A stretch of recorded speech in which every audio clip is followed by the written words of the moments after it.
Problema con el chirrido en la llanta trasera.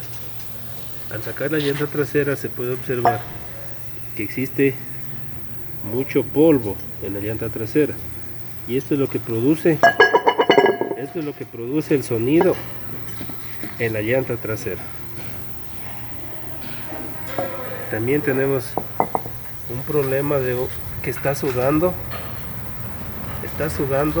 el cilindro de freno. Eso toca cambiarlo.